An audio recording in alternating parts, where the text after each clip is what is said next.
ریاض جانے کے لیے 1 گھنٹہ پہلے گھر سے نکلا، لیکن راستے میں رش اور چیکنگ کی وجہ سے میں ایئرپورٹ پر لیٹ پہنچا۔ جلدی سے گاڑی پارکنگ میں کھڑی کی اور دوڑتے ہوئے کاؤنٹر پر جا پہنچا۔ کاؤنٹر پر موجود ملازم سے کہا مجھے ریاض جانا ہے۔ اس نے کہا ریاض والی فلائٹ تو بند ہو چکی ہے۔ میں نے کہا پلیز مجھے ضرور آج شام ریاض پہنچنا ہے۔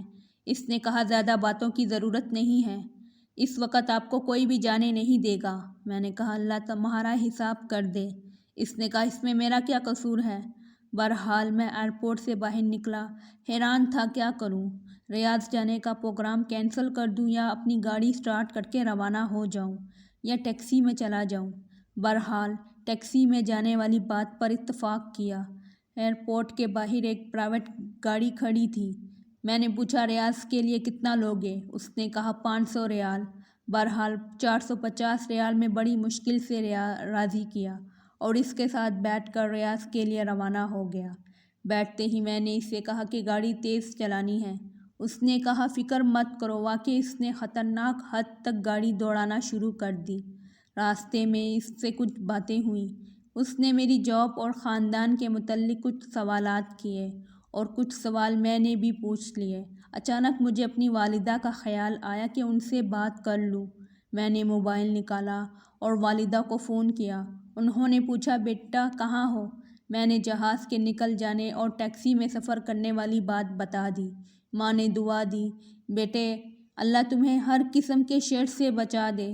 انشاءاللہ جب میں ریاض پہنچ جاؤں گا تو آپ کو اطلاع دے دوں گا۔ قدرتی طور پر میرے دل پر ایک پریشانی چھا گئی اور مجھے ایسا لگ رہا تھا جیسے کوئی مصیبت میرا انتظار کر رہی ہو۔ اس کے بعد میں نے اپنی بیوی کو فون کیا۔ میں نے اسے بھی ساری بات بتا دی اور اسے ہدایت کی کہ بچوں کا خیال رکھے، بالخصوص چھوٹی بیٹی کا۔ تو اس نے کہا جب سے تم گئے ہو مسلسل آپ کے بارے میں پوچھ رہی ہے۔ میں نے کہا میری بات کرواؤ۔ بچی نے کہا بابا آپ کب گھر آئیں گے؟ میں نے بچی کو کہا بھی تھوڑی دیر میں آ جاؤں گا۔ کوئی چیز چاہیے؟ وہ بولی ہاں میرے لیے چاکلیٹ لے آؤ۔ میں ہنسا اور کہا ٹھیک ہے۔ اس کے بعد میں اپنی سوچوں میں گم ہو گیا کہ اچانک ڈرائیور کے سوال نے مجھے چونکا دیا اور پوچھا کیا میں سگریٹ پی سکتا ہوں؟ میں نے اسے کہا بھائی تم مجھے ایک نیک اور سمجھدار انسان لگ رہے ہو، تم کیوں خود کو اپنے مال کو نقصان پہنچا رہے ہو؟ اس نے کہا میں نے پچھلے رمضان میں بہت کوشش کی کہ سگریٹ چھوڑ دوں لیکن کامیاب نہ ہو سکا۔ میں نے پھر سے کہا اللہ تعالیٰ نے تمہیں بڑی قوت کی ہے، تم سگریٹ چھوڑنے کا معمولی سا کام نہیں کر سکتے۔ بہرحال اس نے کہا کہ آج کے بعد میں سگریٹ نہیں پیوں گا۔ میں نے کہا اللہ تعالیٰ آپ کو ثابت قدمی عطا فرمائے، آمین۔ مجھے یاد پڑتا ہے کہ اس کے بعد میں نے گاڑی کے دروازے کے ساتھ سر لگایا کہ اچانک گاڑی سے زوردار دھماکے کی آواز آئی۔ پتہ لگا کہ گاڑی کا ایک ٹائر پھٹ گیا ہے۔ میں گھبرایا اور ڈرائیور سے کہا سپیڈ کم کر دو اور گاڑی کو قابو کرو۔ اس نے گھبراہٹ میں کوئی جواب نہیں دیا۔ گاڑی ایک طرف نکل گئی اور کلا بازیاں کھاتی ہوئی ایک جگہ رک گئی۔ مجھے اس وقت اللہ نے توفیق دی کہ میں نے زور سے کلمہ شہادت پڑھا۔ مجھے سر میں چوٹ لگی تھی اور درد کی شدت سے ایسا محسوس ہو رہا تھا کہ سر پھٹا جا رہا ہے۔ میں جسم کے کسی حصے کو حرکت نہیں دے سکتا تھا۔ میں نے اپنی زندگی میں اتنا درد کبھی نہیں دیکھا تھا۔ میں بات کرنا چاہ رہا تھا لیکن بول نہیں سکتا تھا، جبکہ میری آنکھیں کھلی تھیں لیکن مجھے کچھ نظر نہیں آ رہا تھا۔ اتنے میں لوگوں کے قدموں کی آوازیں سنی جو ایک دوسرے سے کہہ رہے تھے کہ اسے ہلاؤ نہیں، سر سے خون نکل رہا ہے اور ٹانگیں ٹوٹ چکی ہیں۔ میری تکلیف میں اضافہ ہوتا جا رہا تھا اور سانس لینے میں شدید دشواری محسوس کر رہا تھا۔ مجھے اندازہ ہوا کہ شاید میری موت آ گئی ہے۔ اس وقت مجھے گزری زندگی پر جو ندامت ہوئی میں اسے الفاظ میں بیان نہیں کر سکتا تھا۔ مجھے پتہ چلا کہ اب مجھے موت سے کوئی نہیں بچا سکتا۔ اس کے بعد لوگوں کی آوازیں آنا بند ہو گئیں۔ میری آنکھوں کے سامنے مکمل تاریکی چھا گئی اور میں ایسا محسوس کر رہا تھا جیسے میرے جسم کو چھریوں سے کاٹا جا رہا ہو۔ اتنے میں مجھے ایک سفید ریش آدمی نظر آیا۔ اس نے کہا بیٹا یہ تمہاری زندگی کی آخری گھڑی ہے، میں تمہیں نصیحت کرنا چاہتا ہوں کیونکہ اللہ تعالیٰ نے مجھے تمہارے پاس بھیجا ہے۔ میں نے پوچھا کیا ہے نصیحت؟ اس نے کہا عیسائیت کی ترغیب۔ قل لبحی الصلیب، خدا کی قسم اس میں تمہاری نجات ہے۔ اگر تم اس پر ایمان لائے تو تمہیں اپنے گھر والوں کو لٹا دوں گا اور تمہاری روح واپس لے آؤں گا۔ جلدی سے بولو، ٹائم ختم ہوتا جا رہا ہے۔ مجھے اندازہ ہوا یہ شیطان ہے۔ مجھے اس وقت جتنی بھی تکلیف تھی، جتنی بھی اذیت سے دوچار تھا، لیکن اس کے باوجود اللہ اور اس کے رسول پر پکا ایمان تھا۔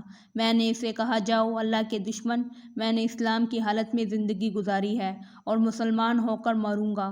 اس کا رنگ زرد پڑ گیا۔ بولا، تمہاری نجات اسی میں ہے کہ تم یہودی یا نصرانی مر جاؤ، ورنہ میں تمہاری تکلیف بڑھا دوں گا اور تمہاری روح قبض کر دوں گا۔ میں نے کہا، موت تمہارے ہاتھ میں نہیں ہے، جو بھی ہو میں اسلام کی حالت میں ہی مروں گا۔ اتنے میں اس نے اوپر دیکھا اور دیکھتے ہی بھاگ نکلا۔ مجھے لگا جیسے کسی نے اسے ڈرایا ہو۔ اچانک میں عجیب قسم کے چہرے والوں اور بڑے بڑے جسموں والے لوگ دیکھے اور آسمان کی طرف سے آئے اور کہا، السلام علیکم۔ میں نے کہا، وعلیکم السلام۔ اس کے بعد وہ خاموش ہو گئے اور ایک لفظ بھی نہیں بولے۔ ان کے پاس کفن تھے۔ مجھے اندازہ ہوا کہ میری زندگی ختم ہو گئی ہے۔ ان میں سے ایک بہت بڑا فرشتہ میرے طرف آیا اور کہا، اے نیک روح، اللہ کی مغفرت اور اس کی خوشنودی کی طرف نکل آ۔ یہ بات سن کر میری خوشی کا ٹھکانہ نہیں رہا۔ میں نے کہا، اللہ کے فرشتے، میں حاضر ہوں۔ اس نے میری روح کھینچ لی۔ مجھے ایسا محسوس ہو رہا تھا جیسے میں نیند اور حقیقت کے مابین ہوں۔ ایسا لگا کہ مجھے جسم سے آسمان کی طرف اٹھایا جا رہا ہے۔ میں نے نیچے دیکھا تو پتہ چلا کہ لوگ میرے جسم کے ارد گرد کھڑے ہیں اور انہوں نے میرے جسم کو ایک کپڑے سے ڈھانپ دیا۔ ان میں سے کسی نے کہا، انا للہ و انا الیہ راجعون۔ میں نے دو فرشتوں کو دیکھا کہ وہ مجھے وصول کر رہے ہیں اور مجھے کفن میں ڈال کر اوپر کی طرف لے جا رہے ہیں۔ میں نے دائیں بائیں دیکھا تو مجھے افق کے علاوہ کچھ نظر نہیں آیا۔ مجھے بلندی سے بلندی کی طرف لے جایا جا رہا تھا۔ ہم بادلوں کو چیرتے چلے گئے جیسے کہ میں ایک جہاز میں بیٹھا ہوں، یہاں تک کہ پوری زمین مجھے ایک گیند کی طرح نظر آ رہی تھی۔ میں نے ان دو فرشتوں سے پوچھا کہ اللہ مجھے جنت میں داخل کرے گا؟ انہوں نے کہا کہ اس کا علم اللہ تعالیٰ کی ذات کو ہے۔ ہمیں صرف تمہاری روح لینے کی ذمہ داری سونپی گئی ہے اور ہم صرف مسلمانوں پر مامور ہیں۔ ہمارے قریب سے کچھ اور فرشتے گزر گئے جن کے پاس ایک روح تھی اور ان سے ایسی خوشبو آ رہی تھی کہ میں نے اپنی زندگی میں اتنی زبردست خوشبو کبھی نہیں سونگھی تھی۔ میں نے حیرانگی کے عالم میں فرشتوں سے پوچھا کہ کون ہے؟ اگر مجھے معلوم نہ ہوتا کہ اللہ کے رسول صلی اللہ علیہ وآلہ وسلم دنیا سے رحلت کر گئے ہیں تو میں کہتا کہ یہ ان کی روح ہوگی۔ انہوں نے کہا، یہ ایک فلسطینی کی روح ہے جسے یہودیوں نے تھوڑی دیر پہلے قتل کیا جبکہ وہ اپنے دین اور وطن کی مدافعت کر رہا تھا۔ اس کا نام ابو لعب تھا۔ میں نے کہا، کاش میں شہید ہو کر مرتا۔ اس کے بعد کچھ اور فرشتے ہمارے قریب سے گزرے اور ان کے پاس ایک روح تھی جس سے سخت بدبو آ رہی تھی۔ میں نے پوچھا کہ کون ہے؟ انہوں نے کہا، یہ بتوں اور گائے کو پوجنے والا ایک ہندو ہے جسے تھوڑی دیر پہلے اللہ تعالیٰ نے اپنے عذاب سے ہلاک کر دیا۔ میں نے شکر کیا کہ شکر ہے میں کم سے کم مسلمان ہو کر مرا ہوں۔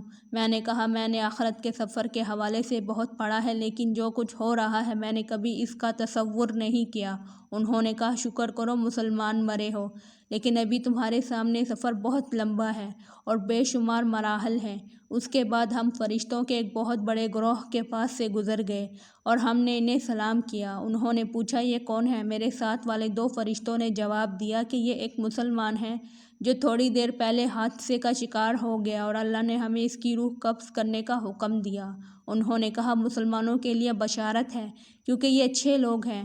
میں نے فرشتوں سے پوچھا کہ یہ کون لوگ ہیں؟ انہوں نے کہا، یہ وہ دو فرشتے ہیں جو آسمانوں کی حفاظت کرتے ہیں اور یہاں سے شیطانوں پر شہاب پھینکتے رہتے ہیں۔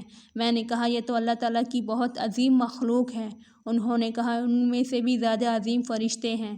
میں نے پوچھا، کون ہیں؟ وہ بولے، جبرائیل علیہ السلام اور عرش کو اٹھانے والے فرشتے۔ یہ سب مخلوق ایسی ہے کہ اللہ تعالیٰ کے حکم کی سرتابی نہیں کرتے۔ وہ اللہ کے دیے ہوئے کسی حکم کی نافرمانی نہیں کرتے اور جو حکم دیا جاتا ہے وہ بجا لاتے ہیں۔ اس کے بعد ہم مزید اوپر چڑھتے گئے یہاں تک کہ آسمان دنیا پر پہنچ گئے۔ میں اس وقت ایک خواب اور کرب کے عالم میں تھا کہ نہ معلوم آگے کیا ہوگا۔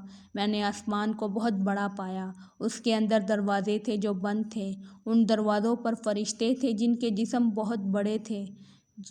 فرشتوں نے کہا السلام علیکم ورحمۃ اللہ۔